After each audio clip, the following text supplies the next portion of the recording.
ግዚያቱ ሞት ዝበዝሖ ተስፋ ዘይረአየሉ ጭካነ ነገስታት ኣብ ልዕለና ክወርድ ባርነት ኣዝዩ በርቲዕና ነይሩ።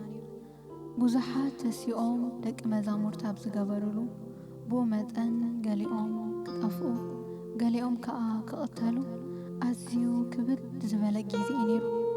እንሪኦ ተስፋ ዝህብ ብዘይምንባሩ ነፍስና ኣዝያ ተማረር ዝነበረት በትውን ፍትሒ ዘቕነኑ መራሕትና ንገሌና ከጽድቑ ንገሌና ክኹንኑ ገጽ ሰብ ሪኦም ዝፈርዱ ንድኻን ውፅዕን ከኽብድሉ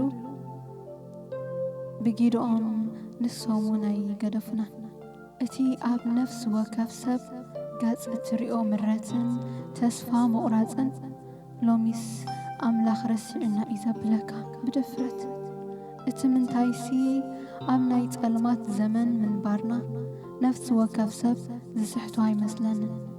ባርነት በርቲዑና ስለ ዝነበረ ድኽነት ንዝበዝሐ ህይወት ደቂ ሰባት ከጎልብቦ ከሎ ኣብ ነፍሲ ወከፍ ገጽን ህይወት ናይ ደቂ ሰባትን ኢኻ ትሪኦ።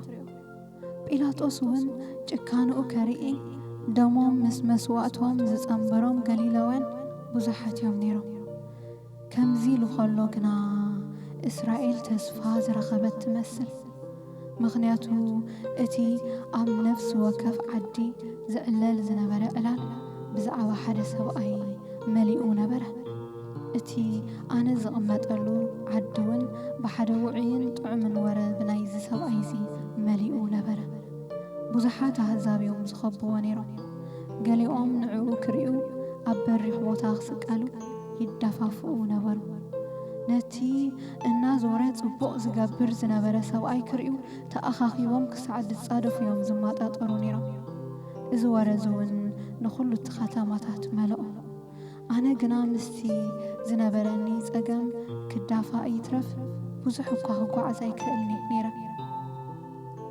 ትኽ ክብል ብዘይምኽኣለይ ኣእጋረይ ብዙሕ ሓይሊ ኣይረኽባኒ። ስለዚ ድማ ካብቲ ድኻም ዝተላዕለ ብዙሕ መንገዲ ክጓዓዝ ኣዝየ ዝሽጋር ውሽጠይ ሕቶታት ዘይተፈወሰ ሕማም ሕቶታት ናይ ጥዕናይ ናይ ህይወተይ ሕቶ መሊኡ እዩ ነይሩ። ከምቲ ዝበልክኹም ሕቆይ ካብ ምጉባጥ ዝተላዕለ ቀነ ኣየዕንቲ ሰባት ክርኢ ኣዝየ ዝሽጋር ነዊሕ መንገዲ ክኸይድ ይትረፍ እቲ ኩሉ ሰብ ክገብሮ ዝኽእል ነገራት ናብዝን ናብትን ክብል ከም ድላዬ ክኸይድ ኣይክእልን እየ። ገለ ሰባት ከም ሓጢአተኛ ክርእዩኒ ገለ ድማ ብውሽጦም ክፈርዱኒ ኣብ ውሽጠይ ብዙሕ ተነጽሎ ይስምዐኒ። ኩሉ ህይወተይ ብሰንኪ ዝሕማም እዚ ተመዛቢሉ መንፈስ ድኻም ንህይወተይን ስጋይን ን18 ዓመት ዝኣክል ይገዚኡኒ። ውሽጠይ ተስፋ ቆሪጹ ንኹነታተይ ተቐቢለዮን ቀቢጸዮን እየ። ምኽንያቱ ህይወተይ ብብዙሕ ሕቶን ዘይተፈወሰ ሕማም መሊኡ ስለ ዝነበረ ስቕ ኢለ ህይወተይ ክገብር መረጽኩ። ምኽንያቱ ካልእ ምርጫውን ኣይነበረንን። ከምዚ ኢለ ህይወተይ ይመርሕ ነበርኩ። ኣእጋረይ ግና ናብ ቤት ጸሎት ካብ ምኸደይ ዓረፋን። መዓልቱ ሰንበት ስለ ዝነበረ ከም ልማደይ ናብ ቤት ጸሎት ክኸይድ ኣምራሕኩ። ሰለይ እናበልኩ ናብ ቤት ጸሎት ኣተኹ።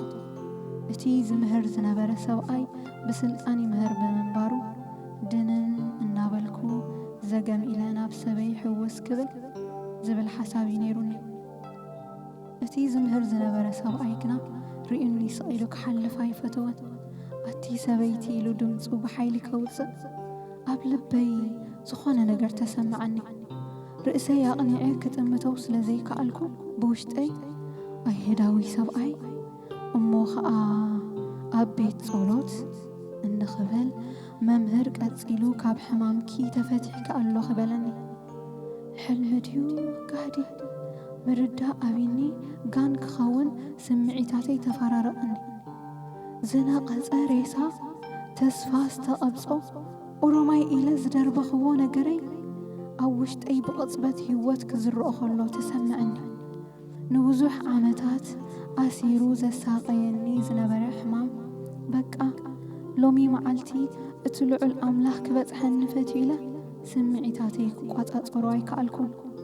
ውሽጣዊ ቃንዛይ ተስፋ ምቑራጸይ ውርደተይ ዝረኣየ ልቢ ጎይታ ግና ክሓልፈና ኣይከኣለን። እቲ ከኣሊ ኣምላኽ ንውርደተይ ንንብዓተይ እህታይን ርእዩ ኣቤት ናይ ውሽጢ ዝርዳእ ጎይታ በልኩ።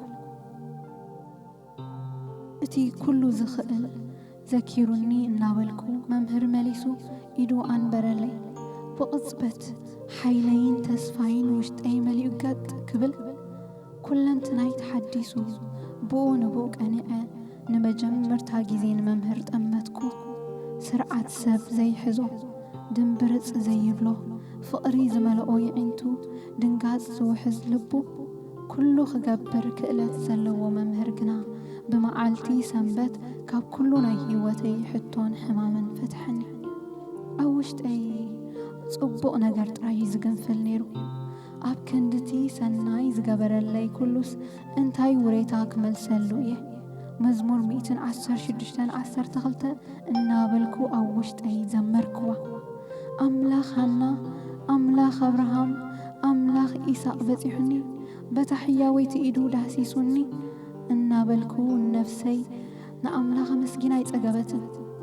መሊሰውን ነፍሰይ ንእግዚአብሔር ባረኺ ዝተገብረልኪ ኩሉ ሰናይ ኣይትረስዒ። ንሱ ንኣበሳኺ ዝሓድገልኪ ንኹሉ ሕማምኪ ዝፍውስ ንድሌትኪ ብጽቡቕ ነገር ዘጽግብ እናዘመርኩ ንኣምላኸይ ኣመስገንክዎ። እቲ ከኣሊ በታ ምድብቲ ጊዜ በፂሑኒ በታ ናይ ፈውሲ ኢዱ ዳህሲሱኒ ከም ብተይ ክዘለሉ ሓይለይ የሐዲሱኒ ክብል ንኣምላኽ ዘለኒ ምስጋና ቃላት ሰኣንኩሉ። እቲ ኣብ ቤት ጸሎት ኮይነ ኩሉ ጊዜ በእዛነይ ጥራይ ዝሰምዖ ዝነበርኩ ነቦታትና ዝገበረሎም ሓይልን ተኣምራትን ኣምላኽ ኣብ ህይወተይ ጥዒመዮ። ስቓየይ እታ ብቕጽበት ተቐንጢጡ ኸባይ ኣምላኽ ክበጽሐኒ ፈትዩ። ጎይታ ኣብ ቤት ጸሎት ምንባሩ መልሲ ናይ ሕቶይ ጥራይ ዘይኮነ ኣብ ህይወተይ ብመለኮታዊ ሓይሊ ተገሊጹ። ሕጂ እውን እቲ ተኣምራት ምግባር ልማዱ ዝኾነ ኣምላኽ ኣይተሓለለን። ምኽንያቱ ትማሊ ሎሚ ንዘለኣለም ንሱ ስለ ዝኾነ ዘለናዮ ኩነታት ተስፋ ዘይብሉ እንተኾነ ብንሓልፈውን ኣዝዩ እንተጨነጸበበና መንገድናውን ኣብ ቅድሚ ኣምላኽ ሕብእቲ እንተመሰለት ፍርድታተይሲ ካብ ኣምላኽ ሓሊፉ እዩ። ኣምላኽ ንዓይሲ ረሲዑኒ እዩ ደንበርከ ክበጽሐኒ እዩ ዝብል ሓሳብ እንተኣለና ሓደ ነገር ክንፈልጦ ኣለና። እቲ ንወሰናት ምድሪ ዝፈጠረ እግዚኣብሔር ዘለዓለማዊ ኣምላኽ ከም ዝኾነ ከም ዘይደክምን ከም ዘይሕለልን ኣእምርኡ ከም ዘይምርመርንሲ ኣይትፈልጥን ዶ? ኣይሰማዕካን ዶ ኢኸኸ? ኢሳያስ 40:27 እቲ ብልዕልንኡ ኣብ ሰማያት ዝተወጥሐ ኣምላኽ ሎሚ እውን እሙን እዩ ክበጽሐና። ሓንትስ ኣብቲ መሐለዊና ብእምነት ንጽናዕ።